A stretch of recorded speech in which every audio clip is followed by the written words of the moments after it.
Vamos para mais um Flávio Prado Entre Amigos do Mundo Corporativo. Nós vamos mostrar hoje uma universidade espetacular aqui de São Paulo. Na verdade, é um grupo de ensino que vem desde muitos anos, desde o ensino básico. Tanta gente já passou por lá. E mais ainda, né, com muita tradição voltada à prática do esporte. Eu conheci esse pessoal, inclusive o nosso entrevistado, no tempo da Copa Jovem Pan de futsal, time forte, ganhava, brigava. Professor Osmar Basílio, reitor da Unidrummond e também o responsável pelo Grupo Drummond. Prazer enorme em recebê-lo aqui. Como tudo começou, professor?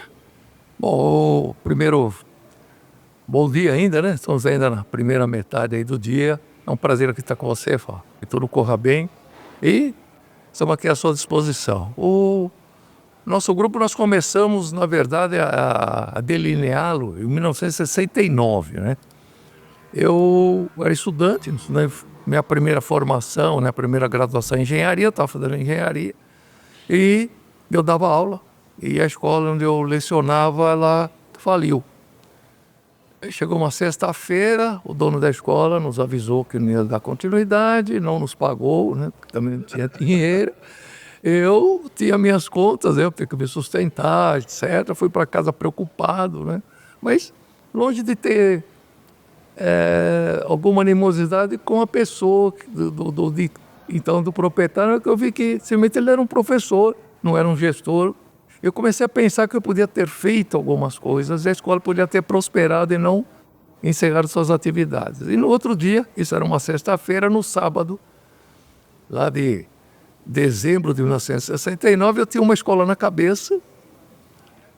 Pela manhã, eu ainda estava preocupado, tomando café. E mamãe logo, mãe, você sabe o que percebe quando tem alguma coisa errada. Ela perguntou o que tinha, eu expliquei para ela. Ela falou, por que você não monta uma escola aqui à noite, aqui no colégio aqui vizinho, que a diretora que vai assumir agora é a irmã Clarete, que ela morava aqui do nosso lado, sou madrinha da irmã dela, você não fala com ela e tal. Eu conversei lá, batemos um papo, aluguei o colégio que só funcionava durante o dia, era um colégio só de educação básica, até o 8º ano na época, né? E começamos então em fevereiro de 1970, ou seja, 54 anos atrás, começamos a nossa escola e no primeiro dia de aula nós tínhamos exatamente um aluno. E vimos que começar com aluno seria possível, fizemos algumas propagandas. Era aula de quê exatamente? Na época era ensino de jovens e adultos, que é o nome hoje, na época chamava-se Madureza. Sim. Então era uma escola que você preparava os alunos para fazer o exame no estado de São Paulo, assim, né? Nos colégios do estado. Então você fazia a preparação deles. E nós tínhamos um único aluno. Cara, não vai dar para começar. Fizemos umas propagandas, eu fui entregar na rua, até um papelzinho e tal. Não tinha nenhuma experiência, nem dinheiro, mas eu tinha vontade. Juventude é assim, tem vontade. E o resultado desse marco foi extraordinário de 100%. Ou seja, na semana seguinte nós tínhamos 2 alunos. E assim nós começamos a nossa escola, ali mesmo no bairro do Tatuapé. Hoje nós temos 15 mil alunos, né? Temos 6 campos, todos na Zona Leste. Além da educação básica, hoje nós temos também a graduação superior, pós-graduação, enfim, o grupo acabou crescendo, né? E hoje, de certa forma nos sentimos um pouco realizados, ainda tem muita coisa pela frente, né? Mas uma boa parte nós já concluímos. Professor Osmar Basílio, qual foi o momento em que o senhor percebeu que a coisa mudou? 2 alunos. Quando é que a escola teve... O que aconteceu? Porque tem muita gente querendo começar negócio que está nos vendo. Quando foi o momento, poxa, o que aconteceu para a escola mudar? Bom, primeiro que eu tinha a vontade, eu ia montar. Se ficasse só os 2, também iria continuar. Então, eu optei por começar. Falei, eu vou começar, os professores eram amigos, a gente não tinha muita coisa. Na época, para preparação, você não precisava ter muita documentação, né? Você iniciava. Mas logo assim, mas dali um pouquinho, uma semana e meia, nós já tínhamos 30 alunos suficiente para ter uma sala, né? Com isso você dá início às suas atividades. Eu acho que eu sempre acreditei que você tem que começar pequeno, a não ser que você tenha condições financeiras de começar já. Claro. Nós não tínhamos nada, optamos por esse início, né? Fomos devagar. No outro ano, dali um pouco, nós já tínhamos duas salas, dali a pouco nós já tínhamos um colégio. Esse começo era só madureza, Só madureza. Então, e nós ficamos um bom tempo assim. Depois, quando foi lá para a volta de 1976, houve a regulamentação. Então, passou a ser mais ou menos como está hoje, educação de jovens e adultos, já com a possibilidade de ser uma escola propriamente oficializada, fornecendo diploma, etc. E foi um momento que a escola cresceu, como outras tantas, né? Porque passou a ser uma formação de jovens e adultos, mas com terminalidade, com diploma, né? E tinha um represamento muito grande de pessoas que queriam estudar, já tinham passado daquela idade e não queriam voltar para os bancos escolares junto com crianças de 8, 10, 12 anos, né? Então foi um momento interessante, cresceu bastante, né, esse segmento, e a gente foi caminhando. Em 80 nós fomos também para a educação básica, depois em 86 nós entramos já com também o segundo grau dentro da educação básica, e a escola foi crescendo, a gente foi caminhando. Eu tinha na época não só a escola, mas eu tinha um emprego, um outro emprego, né? Nessa altura eu já havia me formado, já era um engenheiro, já estava fazendo outras 3 graduações, porque eu sou graduado também em matemática, física, desenho, estava estudando e tinha a escola, que era uma loucura total, mas as coisas estavam dando certo.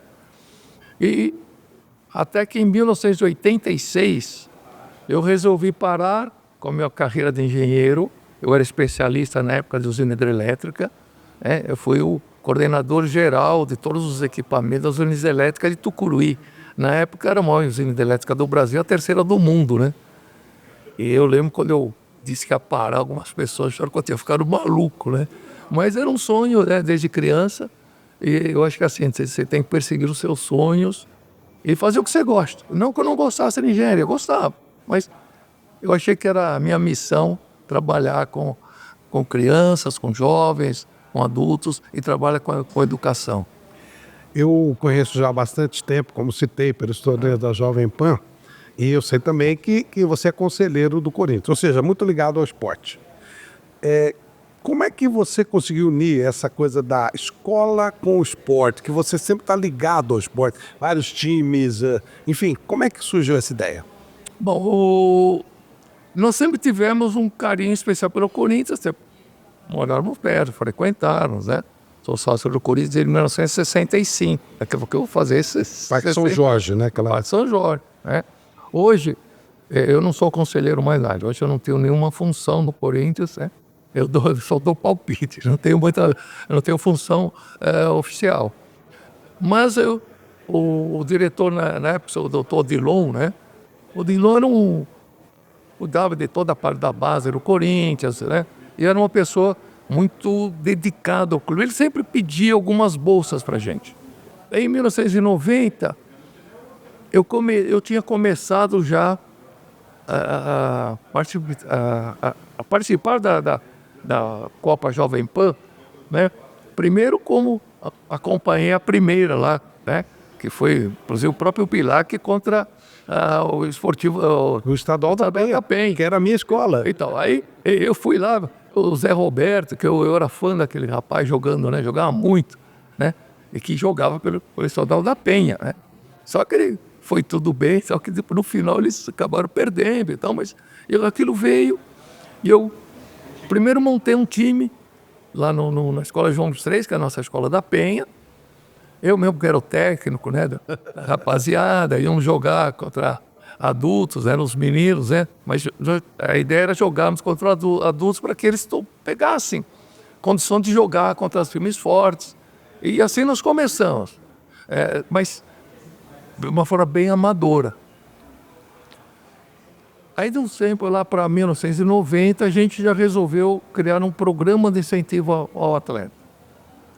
Esse programa visava dar bolsas para atletas federados, porque a gente tem aqui no Brasil um certo preconceito com atletas federados participando de competições escolares, né? Diferentemente dos Estados Unidos, onde eles prestigiam, aqui no Brasil, se você pegar a maioria dos regulamentos, primeiro item, parágrafo primeiro, vedada a participação de atletas federados. Eu acho um absurdo, mas é assim.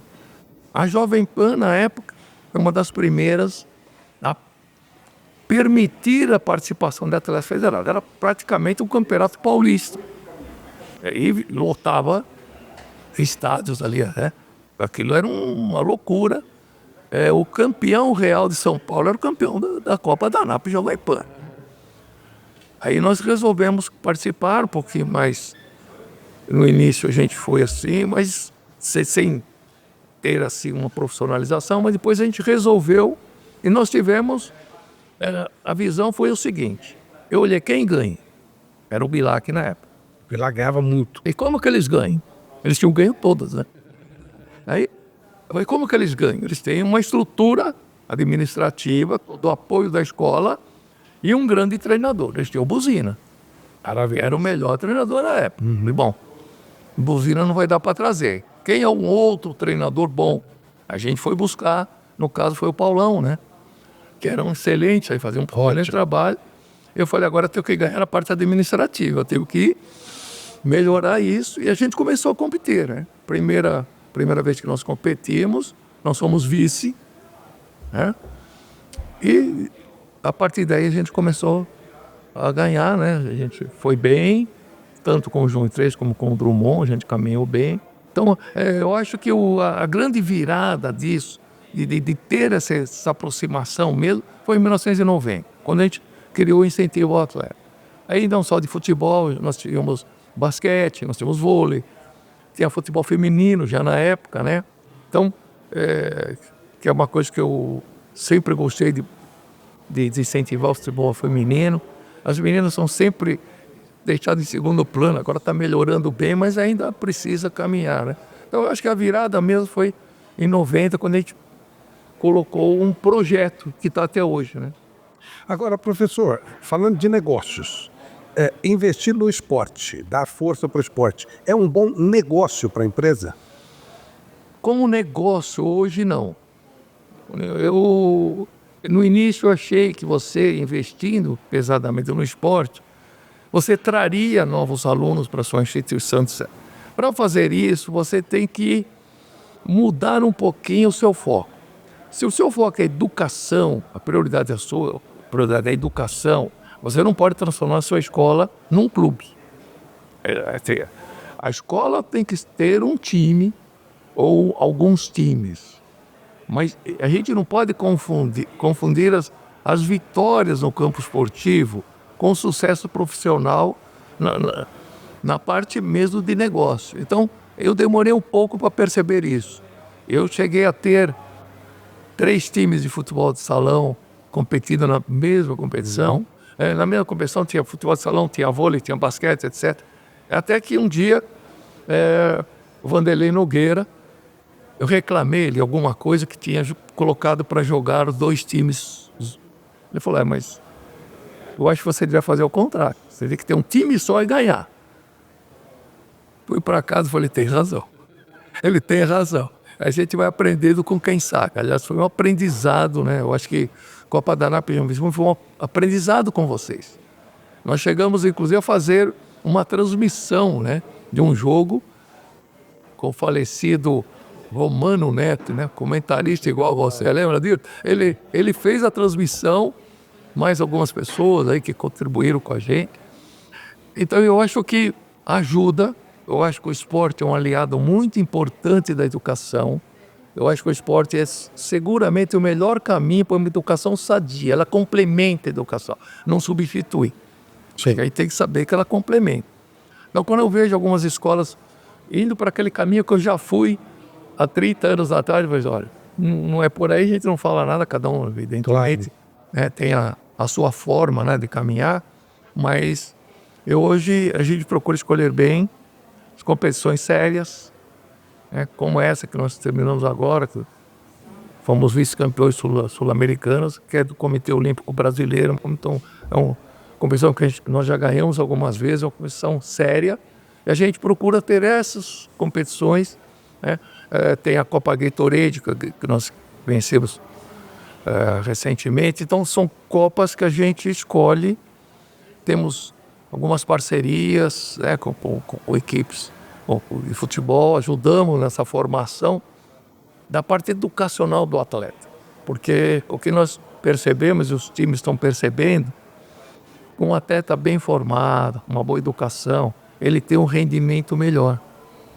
Tanto assim que tivemos muitos atletas, e hoje temos um na seleção brasileira, que é o Marquinhos, né? No Corinthians nós temos o Maicon, temos o Fagner, né? No Atlético Mineiro temos lá o Arana, enfim, temos o Deco, que foi nosso aluno, que é o Mota. Então, eu acho que a gente contribui com o esporte, mas sem esquecer que nós somos uma educação de ensino. Então, o professor, há quem diga que o atleta, quando ele é provocado no estudo, quando ele é convidado a estudar, a se exercitar mais o cérebro, que ele tem até mais facilidade cognitiva na tomada de decisão no jogo e entendimento tático. Isso é fato, e eu acompanho bastante isso. Vou dizer para você que a tomada de decisão é muito mais rápida e mais certeira. Você tem alguns atletas, você milita, às vezes excelentes atletas em termos de condução de bola, de habilidade, mas na hora de tomar a decisão, geralmente ele toma a decisão errada, ou demora para tomar a decisão. E isso, no futebol competitivo contra hoje, é fundamental. Então, melhora muito, né? A parte cognitiva dele fica muito mais acesa. E mais, gostam de estudar. Uma esmagadora maioria são brilhantes na escola. Seguem as regras, né? E gostam, né, do ambiente escolar. Então, eu acho que é interessante, e os clubes estão vendo isso, né? O Corinthians, a gente teve isso, o Corinthians ainda está caminhando com isso, mas o Palmeiras já tem isso dentro do próprio clube, né? E eu acho que é uma das razões também deles terem sucesso.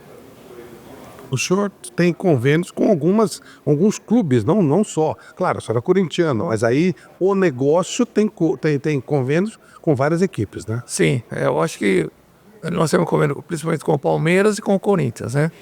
O Palmeiras, digamos, hoje está mais estruturado para isso, tem uma estrutura boa, e eles confiam no nosso trabalho. Eu acho que, sabe que embora eu torça pelo Corinthians, eu não misturo.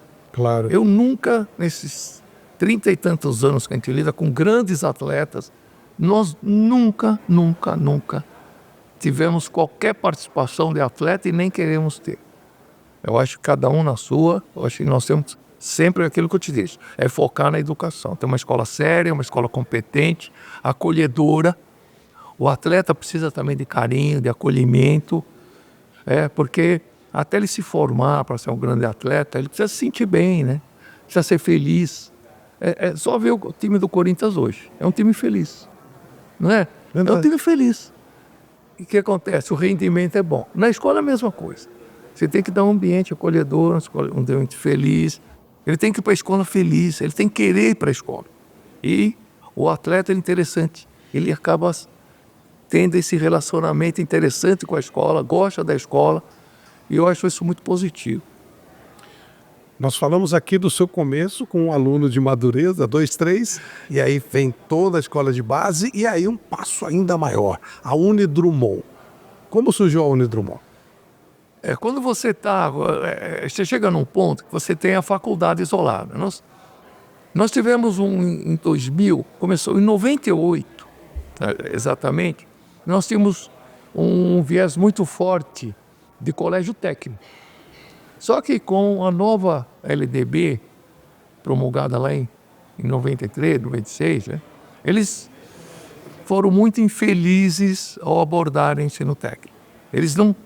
A legislação anterior, que era 5692, ela dividia. Quando você ia para o ensino médio, você escolhia o ensino médio acadêmico ou o técnico. Você as dividia ali. E com isso, você formava em 3 anos um técnico. Seja administração, contábeis, TI, etc. E tal.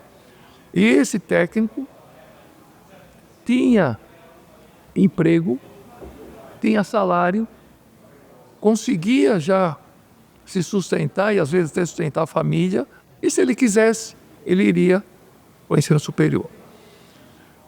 Com a 9396, que é a nova LDB, eles fizeram o ensino técnico pós-médio, ou seja, você tinha que fazer primeiro o médio para depois fazer o técnico. Ora, se ele já fez o médio, ele vai para a faculdade, que é uma ilusão, porque nem sempre aquele cidadão ele está preparado para enfrentar 3, 4, 5 anos. Então, ali a gente viu que nós precisamos mudar. O técnico acabou, não tinha mais alunos. Nós tínhamos 4, 5 mil alunos de técnico, não tem mais. Escolas aqui em São Paulo que tem 8 mil, 10 mil, não tinham mais. Aí nós criamos uma associação, que é a ANET, a Associação Nacional da Educação Técnica e Tecnológica, para tentarmos recuperar o ensino técnico. Não tivemos isso. Por mais que fizéssemos, nós éramos cerca de 10 escolas, por mais que investíssemos, o ensino técnico tinha terminado, porque não havia apelo para fazer, não tinha sentido mais fazer o curso. Aliás, até hoje a gente se nota, o Brasil tem um hiato aí de necessidade de cursos técnicos. Verdade. O que ocorreu? Um colega nosso, o professor Ibrahim, na época, o reitor da Radial, uma grande universidade, né? Sim. Ele veio com a ideia, ele teve a ideia, através do deputado Átila Lira, de termos o curso de tecnólogos, que aqui no Brasil também estava um pouco amortecido, quase não tinha, tem uma só aqui na FATEC, ali na Paula Souza, mas estava amortecido. E veio a ideia, nas reuniões, de seguirmos os community colleges americanos, canadenses, etc. São cursos curtos, de curta duração, com uma diferença. Nós queríamos que aqui tivesse terminalidade. Em 2 anos você estaria formado no ensino superior. Podia fazer pós-graduação, ou seja, era um curso que vinha ao encontro da necessidade que o país tinha na época, tinha um represamento muito forte. Pessoas queriam fazer o curso superior, mas não tinham tempo, dinheiro para gastar em 5 anos, mas 2 anos ele se apertava e fazia. Com isso, em 2001 a gente começou com os tecnólogos numa outra formatação, dentro da formatação dos community colleges americanos, competências e habilidades, etc. E isso foi um boom. Ali realmente a nossa escola virou. Deixamos de ser uma faculdade de pouco, eu tinha 3, 4 cursos, começamos a ter cursos, nós tínhamos autonomia de cursos tecnólogos, que depois foi trocada por nome de faculdade, achei errado, mas meus colegas concordaram, achei que foi. E aí eu vi, poxa, se eu tenho autonomia técnica, por que não ter autonomia também na graduação acadêmica? Perfeito. E veio a ideia de ter o centro universitário, porque com o centro universitário eu tenho autonomia de cursos. Como eu já tinha a exigente que é até hoje, né? Você tem que ter 8 cursos reconhecidos com nota 4, você tem que ter uma média 4, a instituição tem que ser nota 4, que é o máximo é 5, né? Ou seja, uma escola de excelência, e você se candidata a ser o centro universitário. Nós conseguimos isso com nota 5, que é a nota máxima. Então nós temos hoje um centro universitário, nenhuma outra nota maior do que a nossa, e que nos ajudou bastante a também ampliar também o número de campos, colocando, né? E um deles foi justamente o nosso da Arena Corinthians, né? Foi o primeiro, né, a termos nessa formatação dentro de uma instituição esportiva. Hoje nós vimos com muita alegria o São Paulo fazendo a mesma coisa, né, através da Dom Bosco, também uma escola muito séria, que é lá de Curitiba.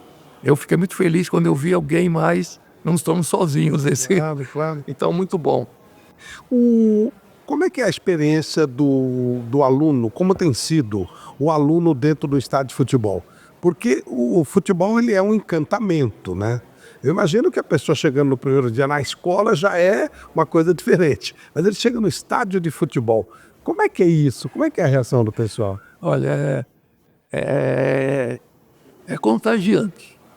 Primeiro dia para você colocar aquele grupo dentro da sala de aula, eles querem tirar foto, eles ensinam, faz esse selfie daqui, querem tirar foto com a gente, quer saber. Então, eles ficam encantados. Porque ninguém espera, sabe? Você vai assistir aula, e quando você olhar pela sua janela, você vai ver um estádio. Né? E do outro lado, se você não olhar para o estádio, você vê praticamente São Paulo inteiro, nós estamos no 10º andar. Então, ficou uma coisa belíssima. Assim. Então, você vê que o pessoal manda aquela foto, eles mandam para tudo quanto é lugar. Então, é um momento importante. Eu acho que eu não imaginava que seria tão cativante assim e uma surpresa agradável. Né? Então, hoje a procura é grande para visitas. Nós sempre fazemos visitas às escolas públicas, nas nossas escolas. Sim. Mas de 10 visitas, 8 querem ir. Eles querem ir para lá. Os cursos da Unidrumon no campus da Arena, eles são só voltados a esporte? Não. Nós temos o curso de futebol, que é voltado a esporte, né? Temos educação física, voltada a esporte, mas temos o curso de direito, temos logística, contábeis, administração, enfim. Nós temos uma gama, porque não é só futebol, né? Aliás, nosso grupo lá de futebol, lá da turma do Chefão, ele tem um slogan: nunca foi só futebol. Então não pode ser só futebol. Eu acho que você tem que ter uma gama de opções, porque nem sempre o sujeito gosta de futebol, ele gosta do ambiente, ou simplesmente quer estudar ali porque é perto da casa dele. Né? Então, e nós procuramos também ter cores neutras. Nós usamos o preto e o laranja, para não termos uma conotação com o time de futebol. E procuramos, sim, bem essa isenção. A gente não mistura, como desde o início a gente comentou, né? Não tem. Para nós, a torcida está na hora do jogo. Para isso. Qualquer coisa é fanatismo, aí já é ignorância. Eu vejo pessoas se matando por causa de futebol. Isso é um absurdo. É um absurdo. Claro. O futebol, ele precisa do adversário. Imagina se eu não tivesse adversário. Não teria o futebol. Não teria jogo. Então a pessoa não consegue pensar isso. Aquele que torce por outro time, ele é igual a você. As cores só são diferentes. Alguns até são iguais às cores, né? Então, eu vejo assim, eu fico abismado. Quando eu vejo uma coisa dessa, eu falo, como é possível, né? Mas acontece, infelizmente, né? Mas o campus lá, eu acho que foi um bem assertivo, né? A nossa iniciativa. É difícil, viu? Porque para você entrar no estádio é difícil entrar. O acesso, mas vai melhorando, a gente vai conversando. Hoje nós temos um apoio grande aí da diretoria, como não tivemos no passado, a gente foi meio na raça lá. Mas hoje a gente já tem apoio, eu acho que tá dando tudo certo. E como é que são os vestibulares? O que está sendo programado para esse ano? Olha, esse ano nós temos o vestibular, ele é contínuo, você pode fazer a qualquer momento, é online, né? E ele se resume numa redação, porque como é online, não adianta você querer fazer as áreas de conhecimento, porque não é uma coisa que você tem, você tem mais dificuldade de checar se ele está fazendo sozinho ou não. Sim. A redação, ele é muito pessoal, né? Então, fica mais fácil e com isso também você dá uma dinâmica diferente, né? Para que você tenha mais acessos também. E nós estamos trabalhando também com preços bastante interessantes para que as pessoas possam ter acesso. Nós estamos numa região onde a condição socioeconômica é bem heterogênea, mas tem uma predominância de pessoas de classe média baixa. Sim. Então, a gente tem que pensar também na nossa comunidade. Eu nasci ali, né? Eu também. Eu tenho muita dificuldade. Eu estudei em escola pública, aquela coisa toda, né? Fui trabalhar com 14 anos, estudar uma coisa, é uma loucura isso. Então, você tem que entender que isso existe. Você tem que também ter a gente tem um vestibular social, para que a pessoa possa ter um descontinho melhor, para poder estudar, para poder realizar seu sonho, né? E é interessante, nós temos alunos lá, hoje a idade mais avançada tem 82 anos. Que coisa linda. Então é uma alegria você ver uma pessoa dela e com garra para estudar, né? E realizando um sonho, não tem idade para realizar sonho. Então, eu acho que essa parte que não nos move, assim, dentro do espírito, né, de escola e tal. Eu acho que a gente está... Eu acho que eu fiz a opção certa lá atrás, quando eu optei só pela educação. É o que eu gosto de fazer, né? É isso. Pô, as pessoas dizem, depois você está com 75 anos, você tem o sonho de fazer coisas novas. Claro. Mas eu tenho que pensar sempre. Eu acho que sonho e projetos, você tem que pensar como se você fosse eterno. Você pensar que você vai morrer amanhã, você não faz nada. Agora, você tem que viver os dias com intensidade. Né? Você não pode nem relaxar, mas você tem que pensar como se você fosse eterno. Eu sei que eu não sou eterno, mas eu tenho que pensar como se fosse, eu não vou fazer nada. Né? Isso é ótimo. Então a gente tem que estar sempre para frente, a escola está caminhando bem, muitas dificuldades, a gente sofreu muito com a pandemia, né? Foi um momento difícil, né? Acho que um momento de superação, um momento duro, né? Mas a gente já está alcançando equilíbrio, as coisas já estão tomando seus devidos lugares. Sabe? Como é o vestibular constante? Como é que funciona? O cidadão entra no site, né, vestibularsocial.com.br, né? Você põe lá, vestibular social, tudo junto, né? .com.br, faz a inscrição, né? A inscrição é gratuita. Aí ele já abre para ele fazer a redação, ele faz a redação, a correção. Ainda a gente tem que dar um cliquezinho, a partir da semana que vem já deve estar tudo automatizado pela inteligência artificial. Então ele já caminha com isso, é aprovado. Sendo aprovado, ele já faz a opção, se ele quiser fazer a matrícula, já faz a matrícula. E daí, a partir daí, ele já é aluno. Né? Isso então é agora, quem está nos vendo, se quiser fazer isso agora... Faz agora, faz agora. Se quiser fazer, faz agora. Existe também o ensino à distância ou só presencial? Como é que está funcionando? Nós temos também ensino à distância, que segue mais ou menos o mesmo critério de vestibular. Né? Ao todo, nós temos 50 cursos entre ensino à distância, presencial, né? Pós-graduação, tanto à distância como presencial, como semipresencial. Porque você tem que ter cursos que, de certa forma, atendam também à necessidade do aluno. Né? Hoje é muito difícil, até a locomoção, né? Verdade. Nós somos aqui numa região, se está aqui até o Tatuapé, vou demorar 1h30, 2 horas. Estamos aqui a 6, 7 quilômetros. Tá certo? Então, imagina essa pessoa todo dia fazer esse trânsito ida e volta.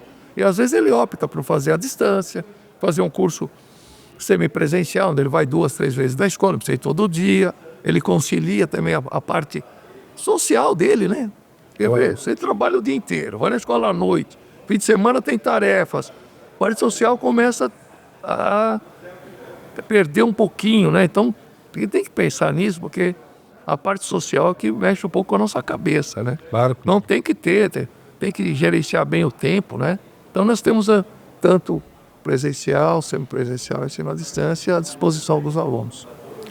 Professor Osmar Basílio, que ótimo conhecer um pouquinho da história maravilhosa do Grupo Drummond, essa Unidrummond que a gente tem a honra já de falar há muito tempo dela, e eu compartilho muito das postagens, porque realmente é um trabalho muito bonito que é feito pela Unidrummond, e convido a você, né? Tá em dúvida? Entra lá, Vestibular Social, faz o seu vestibular, aí você dá uma olhadinha nos cursos, tenho certeza que vai fazer a sua opção, como disse o professor Osmar Basílio, independentemente de você ter uma condição maior ou menor, você vai achar um curso e é bacana, se forme porque faz bem para a saúde, você está sempre... Os grandes neurologistas falam isso, se você estiver colocando o seu cérebro para funcionar, aprendendo coisas novas, você vive mais.